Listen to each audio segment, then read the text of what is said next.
எதிர்காலத்தை நினச்சி பயப்படாத.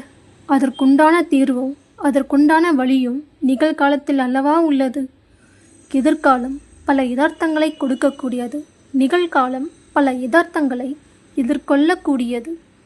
நீ எவ்வளவு உயர்ந்தவன் என்பது உன் பிறப்பிலோ, உன்னோட படிப்பிலோ, உன்னோட பணத்திலோ, உன்னோட அறிவிலோ, உன்னோட புகழ்ச்சியிலோ இல்லை. மற்றவர்களை நீ எப்படி மதிக்கிறாய் என்பதில்தான் உள்ளது. அன்பு இதயத்தில் இருக்கணும். அறிவு செயலில் இருக்கணும். ஆணவம் நம் காலுக்கடியில் இருக்கணும். நம்பிக்கை மட்டும் நம்ம மொத்த உருவமாக இருக்கணும். இந்த விடியல் உங்களுக்கு வெற்றியாய் அமையும். வாழ்க்கையில் கஷ்டம் வரும்போது முதல்ல தாங்க முடியவில்லை என்பது போல தான் தெரியும். அப்புறம் பரவாயில்ல அப்படின்னு தோன்றும். பிறகு இதையும் நம்ம கடக்க முடியும் அப்படின்ற ஒரு நம்பிக்கை வரும். கடைசியாக இதற்காக நம்ம வருந்தினோம் அப்படின்னு சொல்லிட்டு நினச்சி நம்மளோட மனசை லேசாக ஆகிடும். வாழ்க்கையில் பிரச்சனை என்பது மனிதனுக்கு இவ்வளவு தாங்க.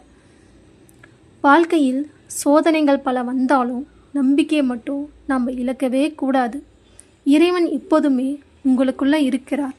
ஏதோ ஒரு வழியில் நம்மளை காப்பாற்றிட்டு இருக்காரு. ஏதோ ஒன்றை நம்மளுக்கு கற்றுக் கொடுத்துட்டு இருக்காரு. நம்மளை கண்டிப்பாக அவர் கைவிட மாட்டார் என்பதை நம்புங்க. எதிர்கால வாழ்க்கை குறித்து எப்போதும் சந்தேகப்படாதீங்க.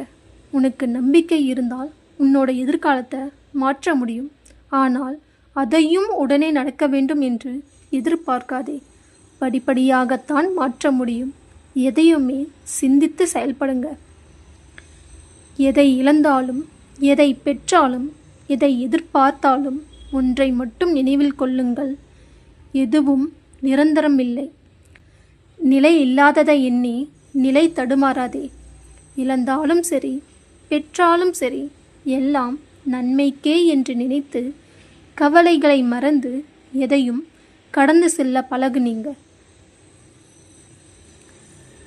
நம்மளை கண்டு கொள்ளாதவரிடம் கண்ணீர் விடுவதிலும், செவி சாய்க்காதவரிடம் கத்தி கதறுவதிலும், விலகியவரிடம் விளக்கம் கேட்பதிலும், அள வைத்தவரிடம் ஆறுதல் தேடுவதிலும், அலட்சியம் செய்பவரிடம் அன்பு செய்வதிலும், உதறி தள்ளியவரிடம் உயிரை வைப்பதிலும் எந்த பயனுமே யாருக்கும் இல்லை.